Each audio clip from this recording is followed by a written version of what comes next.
मैंने कहा ना कि भाजपा जब देखती है कि जहां मेरी दाल नहीं गलेगी, अपना एक बी टीम खड़ा कर देती है। तो अपने कॉलर को ऊंचा करने के लिए पूरे समाज के नौजवानों को झोंकने की कोशिश की जाती है। तो समाज समझ रहा है, समझ नहीं रहा तो दुकान बंद कैसे हो रही है?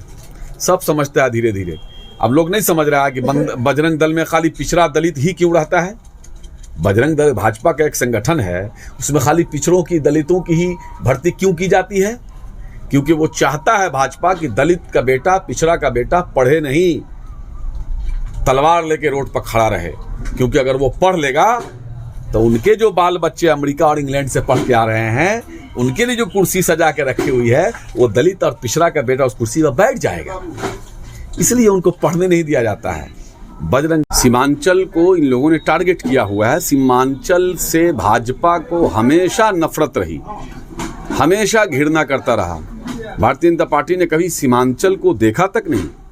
सीमांचल का क्या हाल है? बाढ़, इतना भीषण बाढ़ सब आकर के मोदी जी हेलीकॉप्टर से घूम के गए, घोषणा करके गए 550 करोड़ का, 5.5 रुपया भी नहीं दिया। कई बार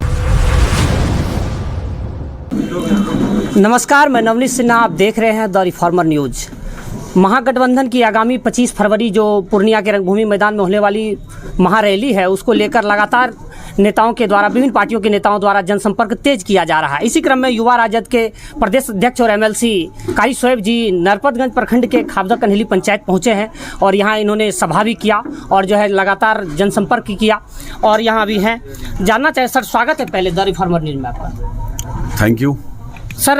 पहली चीज़ तो यह जानना है कि महागठबंधन की ये जो महारैली है, और चूंकि कुछ महीने पूर्व वहाँ से गृह मंत्री अमित शाह की रैली हुई थी जब आपकी नीतीश कुमार से गठबंधन होकर सरकार बनी, और उसी जगह आपने चुना है, तो ये महागठबंधन की महारैली का सबसे प्रथम जो प्रायोजन सीधा उद्देश्य क्या है?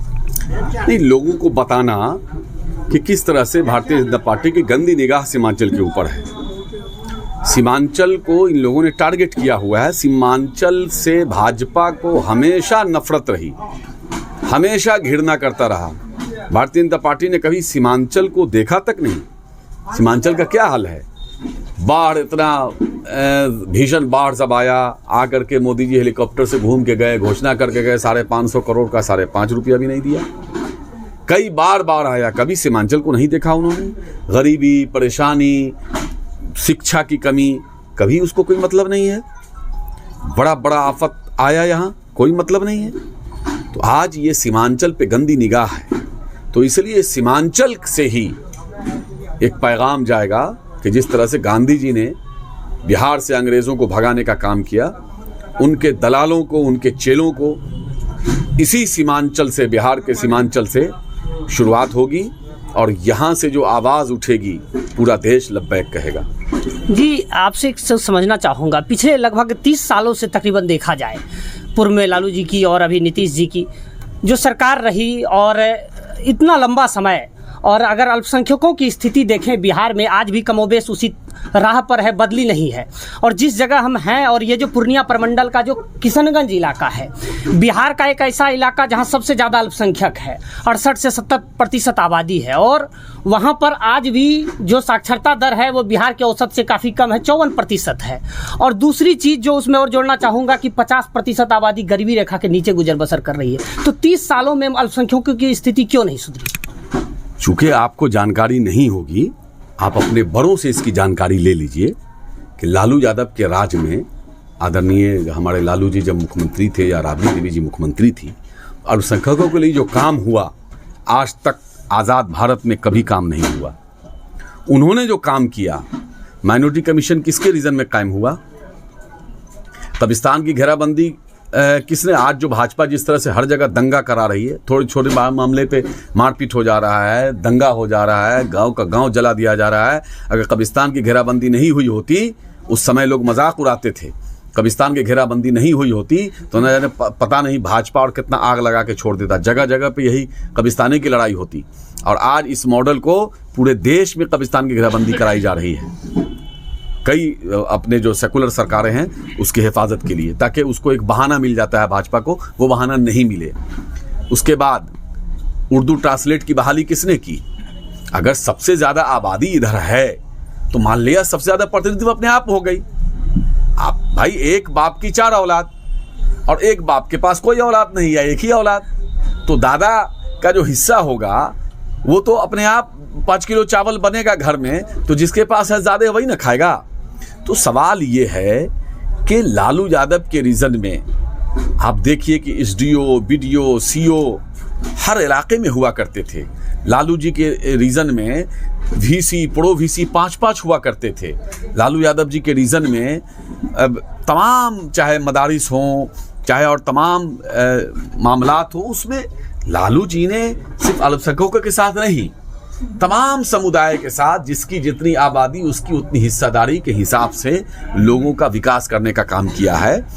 आप पहले चले जाइए और आज का बिहार देख लीजिए। फिर नीतीश जी ने भी काम करने का काम किया, नीतीश जी हों, लालू जी हों, सब लोगों ने मिलके, और लगातार इसी बात के लिए तो जातीय जनगणना बनाने की मांग लगातार हो रही है।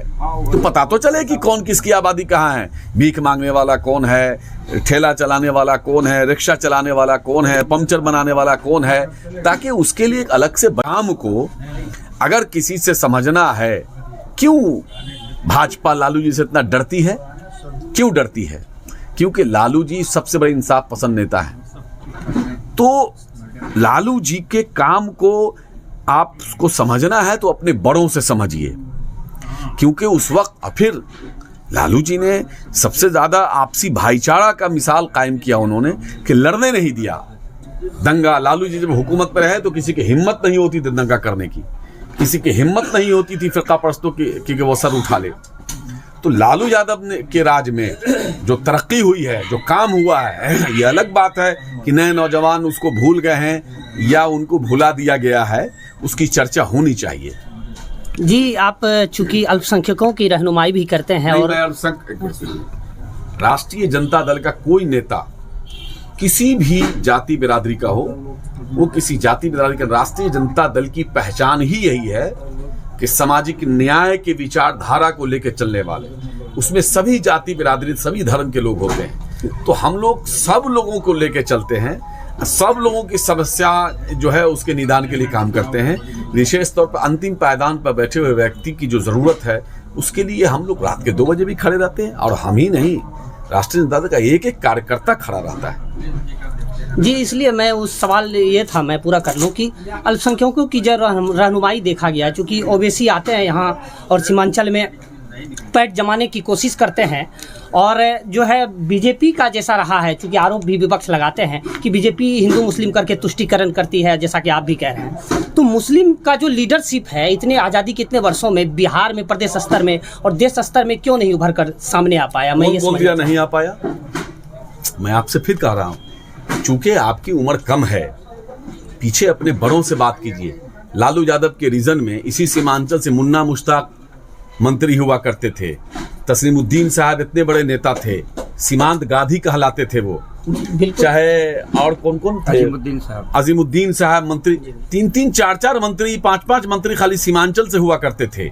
लीडर तो पैदा अली अशरफ फातमी हो, अब्दुल वारिस सिद्दीकी हो, साहबुद्दीन साहब हो, चाहे वैसे कोई ऐसे जिला नहीं है, वहीदुर रहमान साहब हो, अब्दुल गफूर साहब हो, कोसी में अब्दुल गफूर साहब थे, इंतकाल कर गए, अल्लाह को प्यारे हो गए। उधर शाहिद अली खान साहब थे, भाई आफाक आलम साहब थे। मतलब 1-2 थोड़े ही हैं। लालू यादव ने सबसे ज्यादा माइनॉरिटी में लीडर पैदा किया, और अभी भी शाहनवाज हुसैन आपके मंत्री हैं यहाँ, आफाक साहब मंत्री हैं, अभी 2-2 मंत्री सीमांचल से मिला है।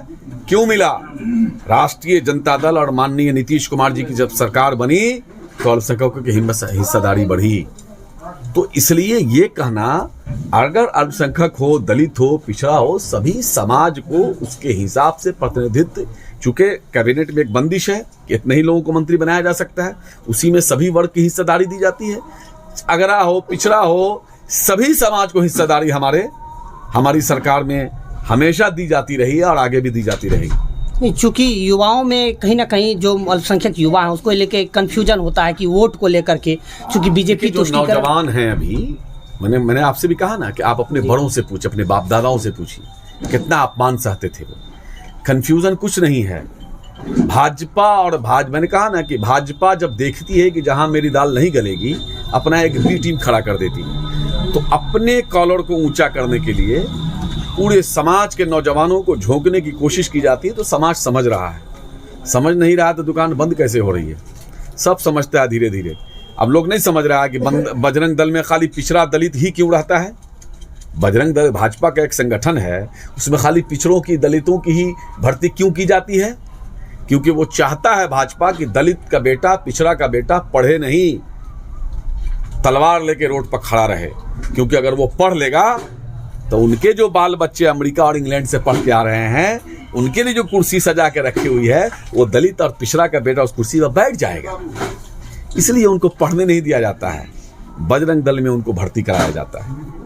जी, हाल में इधर कुछ ही दिन पूर्व जो है उपेंद्र कुशवाहा जदयू से निकलकर अलग पार्टी बनाए, और जो है जीतन राम मांझी अपने बेटे के लिए। अच्छा, तो पहली बार बनाए हैं पार्टी? तीसरी बार। उनका तो काम है। अगर उनकी इतनी बड़ी हैसियत होती तो वो जदयू में एमएलसी बनने के लिए काहे के लिए जाते? रोड पर थे, बेरोजगार थे, नीतीश जी से जाके आवेदन दिए होंगे कि हमको एमएलसी बना दीजिए, चैन। तो उनकी लालच और बढ़ी। जो अति महत्वाकांक्षी लोग होते हैं उनको कुछ भी दे दीजिए पेट नहीं भरता है। तो इसलिए उनको लगा कि हड़बड़ा गए वो कि अब ये बनते वो बनते। फिर हड़बड़ाने में क्या, उनको बीजेपी से कुछ अच्छे से, बीजेपी क्या करती है, किसी को तोड़ने के लिए ईडी, सीबीआई और गांधी जी वाला पत्ता को यूज करती है। तो उसने अपना उनसे बातचीत किया अमित शाह ने, और उनको तोड़ के ले गया। सारा काम प्लान भाजपा से उनको जो मिला, प्लान लिख करके कि ऐसे ऐसे करना है, ये बोलना है। एक एक घंटा आपने गौर की पता कर लीजिए। जब वो पीसी कर रहे थे उस समय से भी वहाँ दिल्ली से एकदम मॉनिटरिंग हो रहा था कि ये नहीं, ये बोलना, वो सब चल रहा था। तो चलने दीजिए ना, ये सब चलता रहता है। पार्टी अपने विचारधारा से चलती है, व्यक्ति आते और जाते रहते हैं। महागठबंधन के अलग नेताओं के कभी कभी बयानबाजी अलग अलग होते, जैसे जीतन राम मांझी अपने बेटे के लिए बोल रहे थे मुख्यमंत्री। कहाँ बेटे के लिए बोल रहे थे? उन्होंने क्या बोला कि मेरा बेटा तेजस्वी यादव भी मेरा बेटा है। तेजस्वी यादव जीतन मांझी के बेटा नहीं हो सकते? नहीं है क्या? एकदम है। उन्होंने अपने बेटे को कहा। अरे भाई, उन्होंने कहा ना कि मैंने कहा मेरा बेटा है तेजस्वी यादव।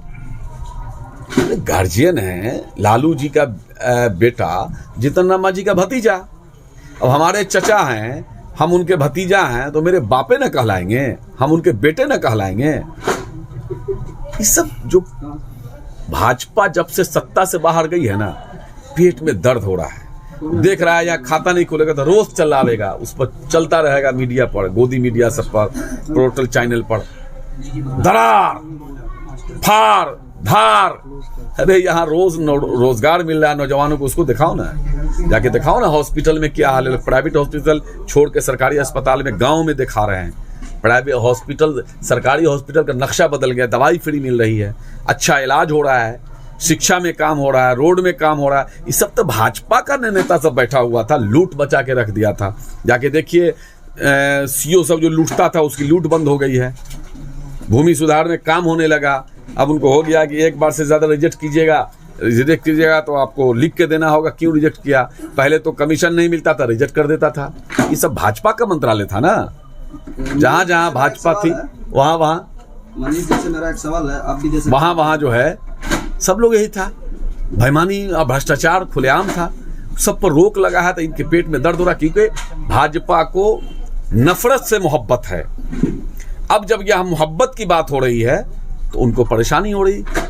भाजपा हो या भाजपा के समर्थक मीडिया हो, वो अपना कुछ कुछ चलाते रहते, चलाने दीजिए। ये मोहब्बत की जोड़ी है, देश में मोहब्बत कायम करके रहेगी। अपने भाषण के दौरान अभी कहा, सभा को संबोधन के दौरान, कि मुसलमान तो बहाना है, दलित शोषित पीड़ित निशाना है। बिल्कुल। क्या, कैसे बता तो दिया। अब एक ही बात को कितनी बार सुनिएगा? हो गया, एक ही बात को 10 बार क्या सुनिएगा? एक चीज बहुत मीडिया में गूंज रहा है, आखिरी सवाल, कि राहुल गांधी पोस्टर से गायब हैं, क्या कहना चाहेंगे? कहाँ गायब है? महागठबंधन की पोस्टर नहीं, से। राहुल जी भी हैं, सोनिया जी भी हैं, और कहीं कहीं मान लिया सोनिया जी हैं तो देखिए एक बात बता देते हैं, हर पार्टी के एक एक नेता को रखा गया। महागठबंधन है, बड़ा दल है, सब जगह राहुल जी सोनिया जी दोनों हैं। चूंकि नेता कहीं कहीं किसी ने, कहीं राहुल जी का है, कहीं सोनिया जी का है, ये सब कोई मैटर नहीं।